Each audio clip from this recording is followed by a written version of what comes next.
নিজেদের মধ্যকার সকল দূরত্ব ভুলে বিল্লির অসুস্থতায় আবারও এক হলো সার্থক শ্রোতা। বন্ধুরা, ভিডিওতে লাইক দিয়ে দেখতে থাকুন। যে মুহূর্তে কিনা বিল্লির সন্ধ্যের দিকে জ্বর আরও বেশি চলে যায়, ঠিক সেই মুহূর্তে রাই কোনো রকম কোনো দিশা না খুঁজে পেয়ে যখন হঠাৎ করেই স্রোতকে কল করে, ঠিক সেই মুহূর্তে স্রোত যখন কলেজের সামনে সার্থকের মুখোমুখি হয়ে যায়, ঠিক সেই মুহূর্তে স্রোত বলতে থাকে যে হ্যাঁ দিদিভাই বল। অন্যদিকে রাই বলতে থাকে যে হ্যাঁ রে স্রোত, তুই কোথায় আছিস, সেই মুহূর্তে বলতো আমাকে।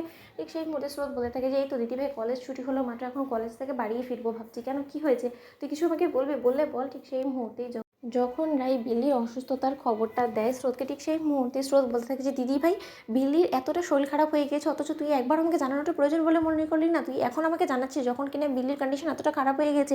তুই কি ভাবলিটা কি দিদি ভাই বলতো? বাড়ির মধ্যে ডক্টর থাকা সত্ত্বেও তুই কোনো মতে আমাদেরকে একবার জানানোটা প্রয়োজন বলে মনে করিস না কেন বলতো? তুই আমাদের কাছ থেকে হেল্প নিলে কী বা তোর ক্ষতি হয়ে যাবে দিদি ভাই? তুই সবসময় তোর জেদের কারণে না এরকম করে ক্ষতি করে ফেলিস। এখন নিজের সন্তানটা আরও ক্ষতি করে তবেই তুই ছাড়বি। অন্যদিকে স্রোত বলতে থাকে দিদি ভাই তুই একদম টেনশন করিস না, যত শীঘ্রই সম্ভব আমি তোর বাড়িতে আসার ব্যবস্থা করছি। অন্যদিকে যখন ফোন রাখার পর সার্থক বলতে থাকে যে কী ব্যাপার, বিল্লির কী হয়েছে? স্রোত ঠিক সেই মুহূর্তে স্রোত বলতে থাকে যে কী আর হবে, বিল্লির কয়েকদিন ধরে তো ভ্যাকসিনেশন দেওয়ার পর থেকে ওর জ্বর জ্বর করছিল, কিন্তু এখন নাকি জ্বরের মাত্রাটা এতটাই বেড়ে গিয়েছে যে বিল্লি নাকি কোনো মতেই এখন আর থাকতে চাইছে না। ও চিৎকে চেঁচামেচি করছে, ভমিটিং করছে। তাই আসলে বিল্লিকে একবার যত শীঘ্রই সম্ভব বাড়িতে গিয়ে চেক আপ করতে হবে। অন্যদিকে সার্থক বলতে থাকে যে তাহলে সেই ক্ষেত্রে তুমি এখন আর বরঞ্চ আমিও তোমার সঙ্গে যাবো, আমারও একবার বিল্লিকে চেক আপ করতে হবে।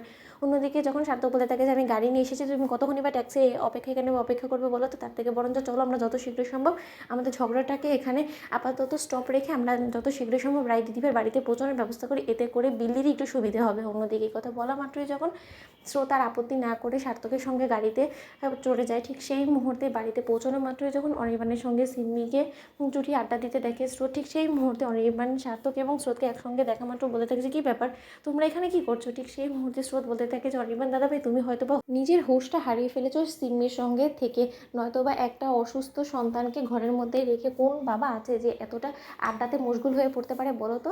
অন্যদিকে কথা বলা মাত্র অনির্বাণ বলতে থাকে যে ও আচ্ছা স্রোত, আমি বুঝতে পেরেছি যে তোমাকে নিশ্চয়ই রাই ফোন করে সব কথা বলেছে। আসলে তোমার এতটা কনসার্ন হওয়াটাই স্বাভাবিক, কিন্তু ও যে পরিমাণে বাড়িয়ে চাড়িয়ে কেঁদে কেঁদে তোমার কাছে বলেছে না, বিল্লির ততটাও শরীর খারাপ নয়। ইভেন আমি কিছুক্ষণ আগে ওকে মেডিসিন দিতে দেখিয়েছি রাইকে। অন্যদিকে সার্থক বলতে থাকে যে সবটা রাই দিদিভাই করছে, অনির্বাণ দাদাভাই তাহলে তুমি কী করছো বলো তো?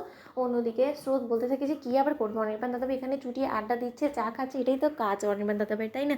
কারণ তার প্রধান এখন কাজ তার জন্য এটাই হয়ে দাঁড়িয়েছে যে সিম্মিকে সময় দেওয়া, নাকি তার মেয়ের প্রতি একটু দায়িত্বশীল হওয়া। সেটার জন্য তো রাই দিদিভাই আছে এই ঘরে, তাই না অনির্বাণ দাদাভাই? তুমি নিশ্চিন্তে বসে এখানে চুটিয়ে আড্ডা দাও, ততক্ষণ আমি কি একবার দেখি যে আমার রাই দিদিভাই এবং ওর সন্তান দুজনে কেমন আছে। কারণ অবশ্যই আমার তো রাই দিদিভাই এবং ওর সন্তানের প্রতি দায়িত্ব আছে, তাই না? তো বন্ধুরা, লাইক এবং শেয়ার করে সাবস্ক্রাইব করতে ভুলো না।